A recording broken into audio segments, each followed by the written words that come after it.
os sacrifícios, tinham o perdão, era um povo especial, gente, e todo ano eles tinham condições de tocar no coração de Deus.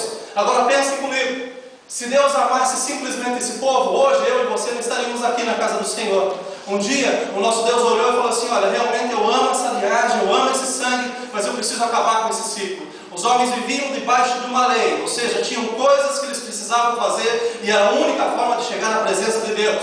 Então Deus olha, e lá em João 3,16 tem um versículo lindo que todo crente sabe de cor, diz assim: porque Deus amou o mundo de tal maneira que Ele deu o seu Filho unigênito para que todo aquele que nele crê não pereça, mas tenha a vida eterna. Estava aqui o povo, e daí chega Jesus com o mesmo sangue, mas Jesus não chega com o mesmo sangue para dizer assim: olha, agora eu também faço parte desse povo. Ele vem com esse sangue para dizer o seguinte: olha, agora eu e você que não somos povo, podemos fazer parte desse povo. Com a morte de Jesus, com a ressurreição de Jesus, através do sangue de Jesus, nós somos comprados para ser povo de Deus, para ser a geração eleita, para sermos a diferença onde nós estamos. Nós ganhamos esse mérito através do sangue de Jesus. Ele nos amou primeiro e por isso nós o amamos. Nós fazemos parte desse povo. E quando nós fazemos parte desse povo, quando nós entramos nessa linhagem depois de Jesus, algumas coisas que aconteciam antes de Jesus não são mais necessárias dentro da casa do Senhor. E é isso que Gálatas está falando.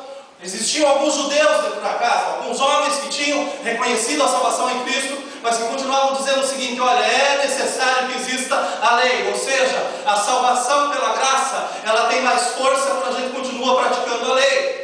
Gente, vocês não sabem como eu me sinto bem quando eu venho pregar em igreja como a de vocês. Eu amo essa igreja, tenho paixão por essa igreja, porque aqui eu sou o que eu sou. Aqui eu posso sair de casa sem me preocupar se a gravata vai estar com o nó certo, se o terno vai estar bom, se o pastor vai olhar para mim com cara boa. Não, gente, eu amo estar aqui, porque aqui eu sinto a liberdade do Senhor. E existem muitos lugares que a gente tem que ir completamente enlatado, gente, completamente fechado, fartado. Olha desde a ponta do teu pé até o fio do teu cabelo. Esses dias teve um pastor que chegou para mim, muito sério assim, e falou assim: olha, o teu cabelo não é de Deus. E rapidamente eu olhei para o pastor e falou: realmente não é, é meu.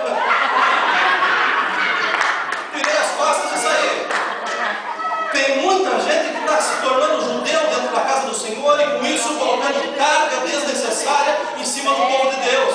Mas Deus tem que chamar pessoas que estejam dispostas a tirar essas cargas e colocar o jugo suave do nosso Senhor Jesus Cristo. Aleluia! Escutem, a pregação da mistura da lei e da graça foi tão forte, gente, que a igreja inteira de Gálatas foi completamente colocada sob esse jugo. Os homens precisavam praticar a lei, senão eles não tinham a virtude da graça. Os principais erros que precisavam ser corrigidos. E graças a Deus pelo nosso irmão Paulo. O primeiro erro que ele tinha que resolver: a obediência à lei misturada com a fé era necessária para que você tivesse a salvação. Hoje, se nós fôssemos pensar nisso, seria impossível. Um segundo erro: o crente é aperfeiçoado guardando a lei. Se fosse hoje, pastor, eu creio que até agora, no momento do culto, pelo menos uns 5 dos 10 mandamentos nós já quebramos. Está certo que Jesus foi bom demais, e depois ele falou assim: olha, eu vou tirar os 10 porque vocês vão entender mesmo, eu vou deixar 2 só. Primeiro, amar o Senhor teu Deus acima de todas as coisas e ao teu próximo como a ti mesmo. Mas quando eu falo mal do meu próximo, então não estou amando a Deus do meu jeito. São 2 só, mas são difíceis de ser cumpridos. Mas ele deixou 2, e é muito fácil, né? Se a gente tiver um coração colocado em Deus, as coisas se tornam fáceis. Pensem, se nós fôssemos ser aperfeiçoados pela lei em todo culto, gente, era só chicote no culto, era só pancada. E sinceramente eu estou cansado de apanhar na casa do Senhor, porque eu estou tentando ter uma vida juntamente com Ele. Eu estou cansado que cheguem na igreja e me culpem pelos pecados, me falem sempre de erros, mas nunca me mostrem o que é a graça. E foi pela graça que nós somos alcançados.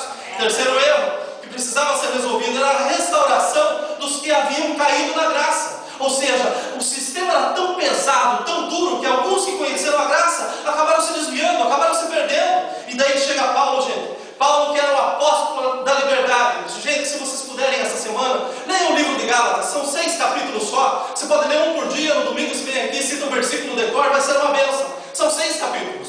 O primeiro e o segundo capítulo falam e mostram que Paulo ele era o apóstolo da liberdade.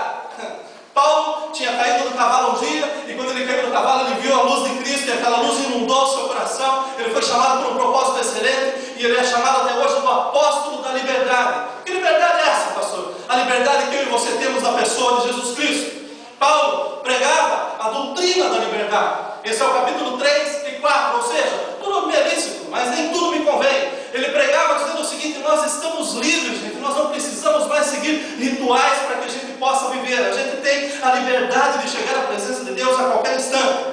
Paulo ensinava a vida de liberdade no capítulo 5 e 6, que eu e você temos, gente. E como é bom a gente ser livre, como é bom a gente olhar para trás e ver que um dia a gente estava preso, mas que a gente foi liberto de todas as coisas que nos tiravam da comunhão com Cristo. Escutem, Paulo teve que se levantar naquele momento e colocar algumas coisas que estavam erradas na casa do Senhor.